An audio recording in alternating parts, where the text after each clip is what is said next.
This presentation was given at the Geological Society of America meeting in Denver, Colorado on September the 28th, 2016.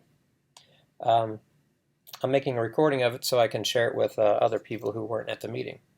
The session that this was given in was titled Bringing the Horse to Water and Getting It to Drink, Obstacles and Innovative Ways of Getting the Religious Public to Consider Scientific Evidence. So if you haven't heard by now, young Earth creationist tourism is a growing industry in my state of Kentucky, as evidenced by this recent screenshot of a popular television game show. Now, I just made that up. Thankfully, it hasn't overtaken basketball yet. Northern Kentucky now has two major attractions produced by the young Earth creationist organization Answers in Genesis, headed by Ken Ham. The Creation Museum is a $27 million museum located in Petersburg, which has seen more than 2.5 million visitors since it opened in 2007, although attendance has been dropping steadily over the last several years. In contrast, the Ark Encounter, located 45 miles away in rural Williamstown, is a newer and much larger venture. Having already cost over $100 million, the Ark is just the first phase of a larger theme park with total costs estimated at $150 million. On July 7th of this year, the Ark, still under construction, opened to 6,000 visitors and a flood of media coverage. Despite all the hype, attendance at the park hasn't been quite as high as anticipated. This is a view of the parking lot at the height of opening day. It's not even half full. Even so, attendance is on track to hit 1 million visitors by the end of its first year.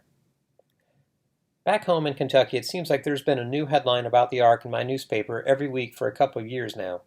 But for the rest of the country, it may seem that this ship came out of nowhere. The purpose of my talk today is to bring you up to date on this thing, what is behind it, controversy surrounding it, and what's inside.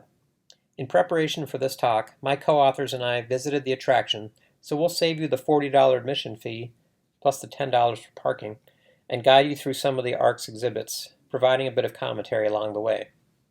My purpose is not to ridicule or mock the sincere beliefs of young Earth creationists, but I do feel strongly that neither the causes of science nor the Christian faith, which I share, are advanced by their ideas. Well before its launch last summer, the Ark hit some rough waters as controversy began swirling around its funding and hiring practices. In 2014, the theme park was awarded, then denied, Kentucky tax incentives worth an estimated $18 million over 10 years. The incentives were lost because AIG requires its employees to sign a statement of belief, but in January it won a federal lawsuit to have them restored. The land and buildings at the attraction are owned by Crosswater Canyon, LLC, a wholly owned, nonprofit subsidiary of Answers in Genesis Incorporated. Under this umbrella are two for-profit, limited liability companies, Creation Museum and Ark Encounter. All donations for the project come in through the nonprofit Crosswater Canyon, but all the tax breaks and other incentives are applied to the for-profit Ark Encounter. Those tax incentives are the focus of the controversy. Allegations that taxpayer money is being used to build the Ark are adamantly countered by Ken Ham, who claims that no taxpayer funds were used in its construction. Who's right? Because of its designation as an educational tool, the actual Ark replica itself is the only nonprofit portion of the attraction, and can therefore attract tax-deductible donations. While Ham is technically correct that the Ark structure itself is being built entirely on donations, make no mistake, taxpayers will absolutely pay a price in the form of tax breaks and land subsidies over many years. For example, 98 of the park's 400 acres were purchased from the county for $1. Over the next 30 years, 75% of Ark Encounter's real estate taxes and 2% of its employees' paychecks will go towards repayment of interest-free bonds instead of going to the city and its residents. I'd like to take you on a tour now through some of the Ark's exhibits. The day I visited the Ark was the third Friday after the opening, but there were no lines at the ticket booths and we got right on the bus for the short ride to the Ark. Upon leaving the bus and snapping a few pictures from the viewing area, we made our way to the structure. It's very impressive, about 10 stories high. You are directed into a large space under the Ark where you shuffle through a line waiting to get in. A pretty campy movie called The Noah Interview plays on TV screens overhead, which features a long conversation between Noah and a heavily tattooed, goth-like skeptic news reporter. In this scene, one of Noah's sons picks up a skull from a newly deceased Allosaurus, and Noah reassures him that they will only be taking juveniles of these creatures on board the Ark. The Ark is purportedly built to the same dimensions and specifications as described in Genesis chapter 6. I really appreciated the attention to biblical details like all those steel bolts, the electrical lighting, and the massive air conditioning system. It was a pretty hot day when we got there. The caged animal replicas are giving a prominent place within the Ark and provide us with a big hint as to the nature of the pre-flood world as imagined by young Earth creationism. Most of the animals seem to be extinct species, and some are even famous transitional forms like the walking whale Pakicetus. There's also a short-necked giraffe. The artistry on these reconstructions is really superb, but because hardly any of them were labeled, and I'm not a paleontologist, I was left wondering why these specific animals were chosen. Do they represent some of the basic kinds of animals that creationists believe were taken on the Ark? The real stars are the dinosaurs, of course, and they are everywhere. Not just in cages, but throughout the ubiquitous wall art through the Ark. Here's some examples of that. Now, most of the exhibits in the Ark are simply printed posters or murals like this. Here's one showing the imagined slaughter of a Triceratops herd in the environmentally pillaged pre-flood world. By way of brief commentary, all this of course ignores the fact that when the Bible describes the animals in the ancient pre-flood world, it seems to be describing a modern biota. Nothing like dinosaurs can be inferred from the text. More speculation within the Ark's exhibits about the pre-flood world includes the size of the human population, the global reach of exploration, sophisticated technologies that were supposedly in use, and how long humans lived at the time. None of this is based on archaeological evidence. Presumably it remains undiscovered within Paleozoic strata, so there is a big helping of artistic license to fill in the gaps. So I'll bet you're wondering how geology is presented at the Ark. Let's get into that next. One of the more intriguing objects in the Ark is in the corner of Noah's study. It's a globe showing the configuration of land and oceans, mountain ranges, and the 4 rivers flowing out of Eden. I immediately recognize this as a map of Pangaea. It's reassuring to know that young Earth creationists don't have any problems with the geological methods used to make this reconstruction. As an aside, those 4 rivers on the globe there turn out to be a powerful biblical argument against a global flood. These rivers are named in Genesis 2, and 2 of them are the great rivers that flow through the Middle East today, the Tigris and the Euphrates. Flood geology says that the 30,000 feet of Paleozoic and Mesozoic strata underlying this area were all deposited by the flood. So how can the location of Eden, predating the flood, be located on top of flood deposits? I consider this one of the best arguments to use when talking to a young Earth creationist, since it is a biblical argument and rests on a straightforward reading of the text. Much of the third deck of the Ark focuses on the geologic, climatic, and anthropologic effects of the flood itself. It is here that the same old arguments are brought out attacking the basis of geological science, which can be traced back to George Macready Price in the early 1900s, and to Whitcomb and Morris's influential book, The Genesis Flood, published in 1961. On this poster, Uniformitarianism is incorrectly portrayed as limited to slow and gradual processes.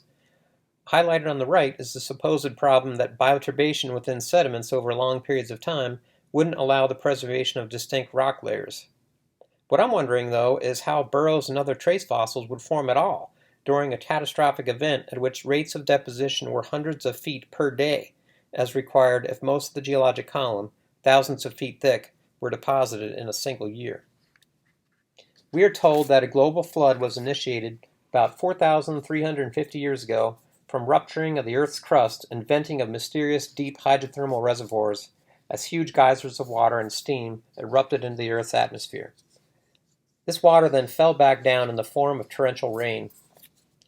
The floodwaters rapidly eroded kilometers of pre-existing rocks, then deposited this sediment in vast sheets across the globe. In this poster, the claim is made that Cambrian strata on 3 continents, including the Tapeats sandstone in the Grand Canyon, are relics of a single massive sheet of sand extending for thousands of miles. So why don't sedimentary strata and their fossil content actually look like a chaotic jumble deposited by a catastrophic flood? Because the floodwaters progressively buried different ecological zones as they rose. Deep marine environments were buried first, then shallow marine, then terrestrial environments. Also, mobile animals would be able to escape the floodwaters for a little longer and make it up to higher levels. This supposedly explains the regular succession of fossils encountered in the geologic column. So you may be thinking, why aren't pterosaurs found in younger tertiary strata? They could fly, right? Why aren't some plesiosaurs found in Paleozoic strata? Why aren't theropod dinosaurs found in tertiary strata, but slow-moving sloths are? Deposition of sediment wasn't all that was happening during the flood. Catastrophic plate tectonics was rapidly reshaping the Earth's crust, breaking up the original supercontinent and forming great mountain ranges. Entire batholiths and stratovolcanoes were cooled from magma, but for some reason we aren't told how the entire Earth's crust kept from melting from all the heat liberated by those processes. Massive erosion of mostly soft sediments followed, forming deep canyons. What about the Ice Age? Where does that fit in? Well, here's their Ice Age exhibit, and that's Ice Age singular since they believe there was only one. This poster identifies their single Ice Age idea as the biblical view. That's weird, since the Bible doesn't mention anything like an Ice Age anywhere. Abundant geological evidence for multiple ice ages during the Pleistocene, Milankovitch cycles, and glaciations further back in the remote geologic past. These aren't even mentioned. Maybe this is what explains the strange look on Bill Nye's face here when he visited this exhibit. So how did the flood trigger the Ice Age? This poster speculates that all the volcanic and hydrothermal activity associated with this event warmed the oceans and caused greater snowfall. They don't tell you how much, but it turns out that you need between 15 to 30 kilometers of snow to accumulate and compact to make a 3-kilometer thick ice sheet. They do tell you how long the Ice Age lasted, though. The whole thing was pretty much over in 2 centuries. Possibility of human-caused climate change is briefly discussed in this poster, but dismissed in one sentence. Numerous factors influence climate. There are experts on both sides. And not to worry, we are assured from this impressive but angular-looking graph here that the medieval warm period produced more warming than any going on today. Turns out this graph has a bunch of problems. First, no data are shown since 2000, and second, since most of the proxy locations are from the northern hemisphere, the signal from the medieval warm period, a regional anomaly, is exaggerated. I've also notified the Ark Encounter of the problem with the citation on this display, and they acknowledged my email, and I think they might actually fix that problem. So for an attraction that asks that we throw out everything we've learned about Earth history for the past 230 years, the total absence of a single rock or fossil in the place is perplexing. Actually, that's not true. There are plenty of rock piles on the property left over from construction. But the absence of geological samples in the Ark is ironic, since the Ordovician bedrock that it sits on contains the millions of dead things that Ken Ham is always talking about. In fact, these rocks are among the most fossil-rich in the entire state of Kentucky. So how does the Ark present AIG's view on biological change and evolution? One of the questions raised is, how many air-breathing animals did Noah bring on the Ark? The Ark Encounter solves this problem of biodiversity preservation by compressing the species alive today into just 1,400 animal kinds, which they believe are the original created versions of animal life. The taxonomic equivalent of a kind is roughly a family. Not only did Noah preserve the families of land animals alive today, but he also brought presently extinct animals on board. So while just 2 sauropods were taken on board, they suffered in the new ecology of the post-flood world and soon became extinct, just 4,300 years ago. If common ancestors of families were preserved on the Ark, then how did all the biodiversity we have today come to be? The animals on the Ark evolved, or as Ken Ham would say, diversified, into our modern species by natural selection and genetic drift of super genetically diverse common ancestors. In the creationist thinking, mutations can't create new information, so therefore all the variation we see in today's species had to be present in those original ancestors on board the Ark. You may be thinking, wow, that's a lot of evolution. Yes, and it happened over a very short period of time. For example, there were only 2 canines and 2 felines on the Ark. Yet after leaving the Ark just 4,350 years ago, those common ancestors diverged into well over 100 living and extinct species each. By any stretch, this is hyperevolution. But creationists don't want to label this evolution. Rather, they prefer to label it as microevolution or genetic sorting. They redefine macroevolution to mean molecules to man evolution or changes of one kind into another kind. Transitional fossils between species within a family are fine, but they claim that no transitions between kinds are possible. So where's all the fossil evidence for all these transitional forms in the last 4,350 years? Kind of an ironic question to ask creationists, where are the transitional forms? Well, that's about all we have time for on our brief tour. You'll have to exit through the gift shop and bookstore where you can pick up a souvenir cubit stick for $19.95. As I drove back to Lexington after my visit to the Ark, I wondered if there was anything that could be done to effectively counteract the bad science I saw in that place. Thousands of people, many of whom are already young Earth creationists, no doubt leave the Ark every day, even more convinced that having a high view of the Bible requires a young Earth and a global flood. These are people who have bought into AIG's false dichotomy pitting the Bible against science and human reason.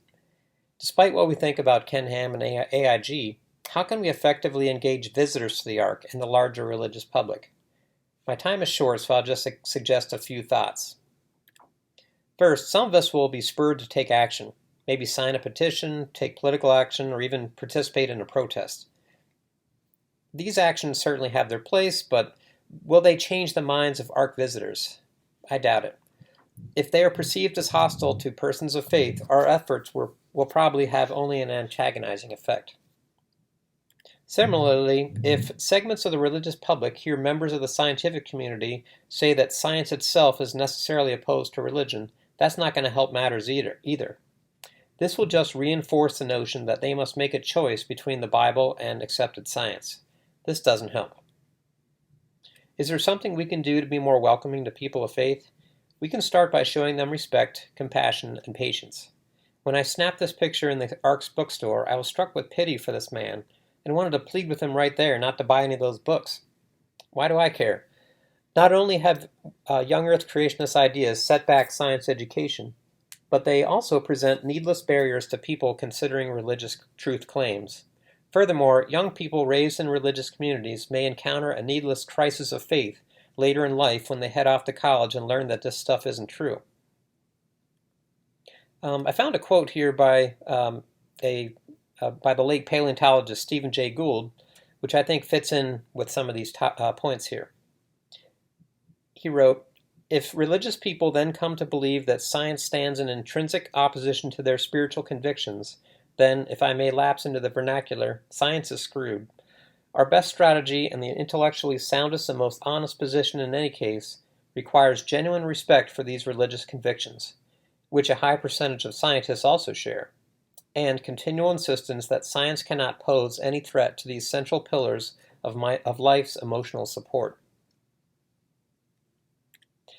Because it serves a diverse public, I believe that the scientific community has an obligation to be informed, at least somewhat, on faith science issues.